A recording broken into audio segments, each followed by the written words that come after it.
mga pasayan yan, sa niya na sarang yung half Filipino, half Filipina auntie nga uncle og now. Today, mag-join ko og bridal shower ni Lindy Girl. Actually, surprise bridal shower ni siya mga pasayan yan. Sa din kauban na ako si Charmin. And abot na dyan ang atong umaabot nga bride. Right now mga pasayan yan, nami sa lobby sa Bayfront Hotel no. Kay nagpaabot mi sa usa sa mga mastermind meaning bridal shower. So na sila, so padulong na mi sa elevator. So skinny nga time mga pasayan niya, naglibong na ni si Lindy Girl no kung asa dyan mi mga on. Kay originally ang plan kay mga on dyan mi, wala na ka ng mga bridal shower. Pero kay Omega man mi, dapat i-surprise mo siya.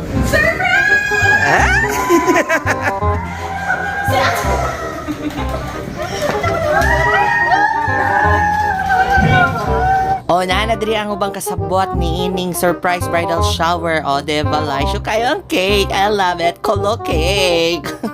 So money siya ang design mga pasayan yans. Na bride to be, na mga balloon. Nalipay jud kayo mi mga pasayan yans. Kay finally nakita na jud ni Lindy Girl ang iyang one true love. O diba? I hope nga forever na jud mo mag-uban og magmalipayon mo og more babies to come. O kining sana all ratan no, mag-selfie na lang ko. Pero basin pa di dunggo na ni Papa Jess ang akong ang pag-ampo nga maka-boyfriend na. And of course, dili jud nato kalimtan ang mga lamian nga mga lafangan mga pasayan yes. And since this is a beautiful milestone sa atong kinabuhi, no, dapat at yun na yung i-capture with the help of QAU. Dagan salamat QAU sa mga photographs. Or mga boys, di dyan mo ganahan ako. Lami kay ko. Ano di dyan mo magnasa na ako? Char. Kao na lang yuch. Uy, pero ay kaguol yuch. Kay basin niya sa maabot panahon, ikaw na ang sunod nga mag-bridal shower. Oh my God, kakaloka. Lord, tagayin taong kong afam Lord ha. Maluin taong ka Lord ay. Aside sa lafangan, nasa gi-prepare si Absalin og mga games, mga pasayan yan para mas vivo ang among pag-celebrate sa bridal shower sa umaabot nga kasal ni Lindy Girl. Kini nga duwa ang tawag ani kay pasa-pasa buki. So kung matumngan ka nga mahunong ang tukar din na mga buki, ma-out ka sa game. Dayon kining sunod nga game nga among giduwa mga pasayan yan kay contest mi nga maghimo og gown. So panindutay mi gown. Pero unsa ba ni mura may nunig na nga disgrasya ni among mga contestant.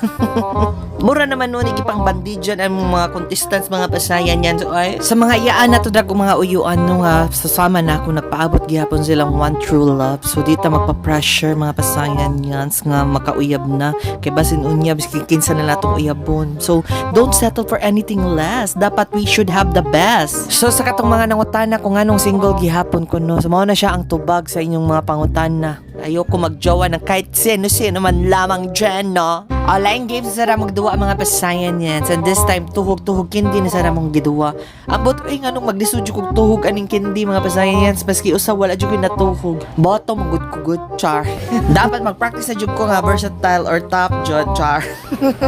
Sunod games, kay lumbanay, sup-sup, lollipop.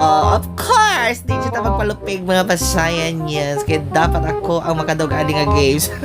Okay, dagat na magsobra mga pasayan yes. Mag-bring home juta. Mag-shower ko na ito. Balutin mo ako ng hiwaga ng iyo. Charot. Bitaw, oy, congratulations Lindy Girl sa imong umaabot nga kasal. So ipakita siya na to sa mundo no, ang kakayahan ng Filipina. Iwagayway ang bandera ng Pilipinas. Erase your flag. O, diba? Anyway, borto siya iba.